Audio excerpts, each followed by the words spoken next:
Hola, ¿cómo está? El día de hoy vamos a resolver un circuito eléctrico. El problema consiste en lo siguiente. En el circuito eléctrico mostrado en la figura, R1 vale 50 ohms, R2 vale 100 ohms, R3 60 ohms, R4 120 ohms, R5 180 ohms, R6 70 ohms, R7 130 ohms, R8 20 ohms, la FEM1 100 voltios, la FEM2 150 voltios. Hallar la corriente que pasa por la resistencia R1, la caída de tensión producida por la resistencia R7 y la corriente que pasa por la resistencia R4. Bien, para resolver este problema, inicialmente copiaremos los datos, donde tenemos la incógnita, la corriente que pasa por la resistencia 1, la caída de tensión producida por la resistencia R7 y la corriente que pasa por la resistencia 4. Copiamos el circuito. Para resolver el problema, comenzaremos identificando los nodos. Comenzaremos con el nodo A, el nodo B, el nodo C, el nodo D y el nodo N. Bien, tenemos identificados los 5 nodos. A continuación, debemos elegir qué técnica o qué método vamos a usar para resolver este circuito. En mi caso, voy a usar el método de tensión de nodos. Si voy a usar el método de tensión de nodos, necesito colocar una tierra en el punto C, ¿no? Donde la tensión C vale 0 voltios. Si avanzamos del nodo C al nodo D, en esta rama no hay subidas ni caídas de tensión. Por lo tanto, la tensión en el nodo D también debe ser 0 voltios. Si vamos de C a N, hay una subida de tensión, ya que hay una FEM en el mismo sentido en el cual estamos avanzando. Por lo tanto, la tensión en el nodo N será igual a la tensión en el nodo C más la FEM2. ¿Cuánto vale la FEM2? 150. La tensión en el nodo N vale 150 voltios. Bien. Para hallar la tensión del nodo A, bueno, tendríamos que pasar por R6, R5 o ir de D pasando por R7. Sin embargo, no conozco la caída de tensiones. Por lo tanto, simplemente asumo que la tensión en A vale B sub A. Vámonos de A hacia B, en esta rama. De A a B debo pasar por la FEM1. Por lo tanto, conozco la FEM1, que vale 100 voltios. Por lo tanto, la tensión en B será igual a la tensión en A más los 100 voltios.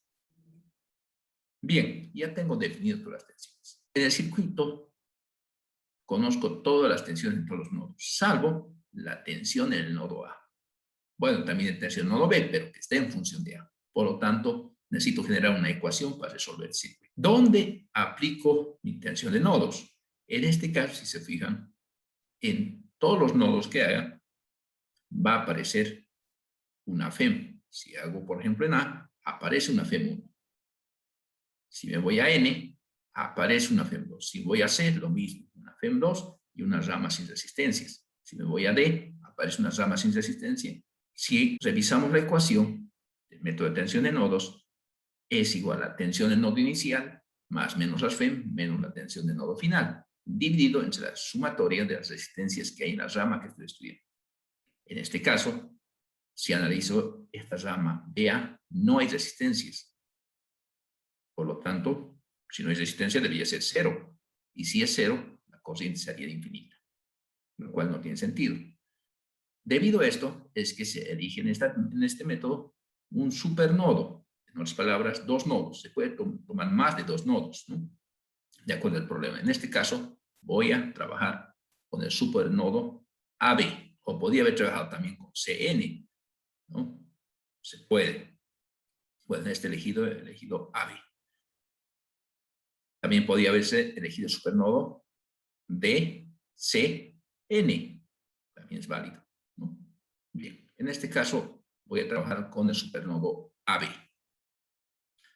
El nodo A, el nodo B, copiamos la rama, la FEM1, colocamos las tensiones en A, la tensión en B, que es B sub A más 100, identificamos las corrientes. Primero tenemos a la corriente I5, que sale, ¿no?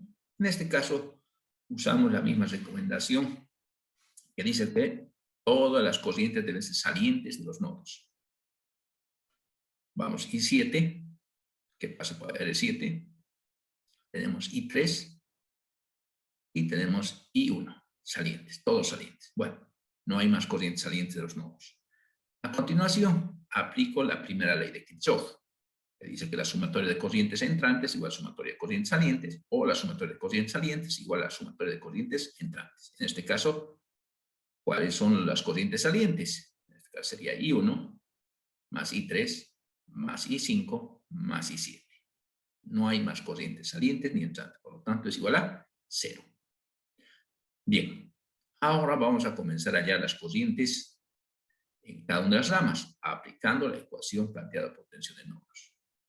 Recuerden que es igual a la tensión inicial, más menos las FEM, menos la tensión de nodo final, dividido entre las sumatorias de resistencias en la rama que estamos estudiando. En este caso, voy a hallar I1. ¿Quién es I1? Debemos estudiar en la rama BC. Vamos de B a C. La tensión inicial sería B sub A más 100, más menos la FEM. De B a C no hay FEM, entonces sería menos 0. Menos la tensión nodo final, que también vale 0. Por lo tanto, no incluimos nada. Dividido entre las resistencias que hay entre el nodo B y el nodo C. ¿Qué resistencias existen? R1 y R2. R1 más R2, 50 más 100, 150. Sería dividido entre 150. Más la corriente 3. ¿Dónde está la corriente 3? Estamos en la rama entre los nodos B a N. Por lo tanto, la tensión inicial sería B sub A más 100. Menos las FEM o más las FEM. No hay FEM, no colocamos nada. Menos la tensión de nodo final. En este caso sería menos 150. Dividido entre las resistencias que hay entre B y N. O sea, R3 más R4. R3 más R4, tendríamos 180. Bien. Más la corriente que pasa por la resistencia 5. O la corriente I5. Estaríamos entre A y N. La tensión inicial, ¿vale? B sub A. Más o menos las FEM. No hay FEM en esta rama AN. Menos la tensión del nodo final, 150. Dividido entre las resistencias que hay en la rama AN. O sea, R5 más R6. R5 más R6 tendríamos 180 más 70, 250. Dividido entre 250. Bien, vamos a la corriente 7. La corriente 7 estaríamos en la rama AD. En este caso, tendríamos la tensión del nodo inicial, B sub A, menos la tensión del nodo final, 0. Y bueno, menos las FEM, también es 0. Así que todo dividido entre la sumatoria de resistencias que hay de A a D. La única resistencia que existe es R7, o sea, 130, dividido entre 130.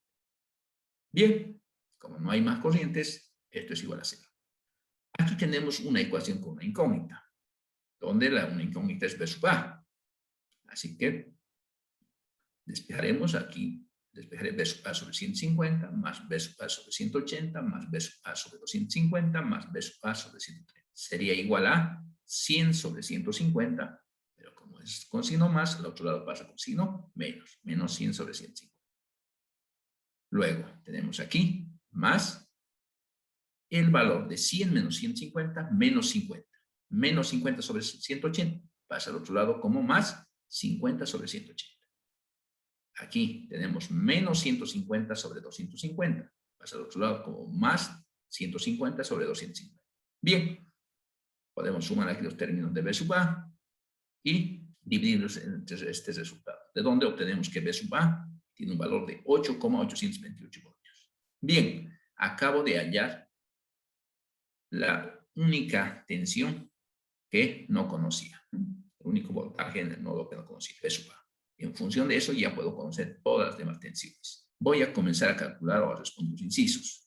Vamos con el inciso A. Inciso A me pide hallar la corriente que pasa por la resistencia R1. ¿A qué es igual la corriente que pasa por la resistencia R1? Y 1 sería igual a B sub A más 100 sobre 150. Reemplazamos valores. B sub A vale 8,828 más los 100 dividido en 150, de donde obtengo que la corriente 1, que pasa por la resistencia 1, es de 0,726 amperios. Bien, vamos al inciso B. Necesito hallar la caída de tensión en la resistencia de 7 sería igual a B sub A menos 0. La tensión en D. ¿Dónde? La tensión en R7 es igual a B sub A, 8,828 voltios. Bien, vamos al inciso C. Vamos a hallar la corriente que pasa por I4. Vamos a hallar la corriente I4, que sería igual a ¿cuánto? Aplicando la ecuación de tensión de nodos. Sería tensión del nodo inicial, 150, menos la tensión del nodo final, menos B sub A más 100, dividido entre las resistencias que hay entre N y B. R3 más R4, 60 más 120, 180. Reemplazamos valores.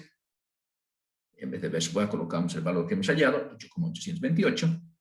Hacemos números y obtenemos que la corriente I4 es igual a 0,229 amperes. Bien, acabo de responder el inciso A, la corriente I sub 1, la caída de tensión en resistencia 7 y la corriente que pasa por la resistencia de 4. Bien, hemos concluido con el problema.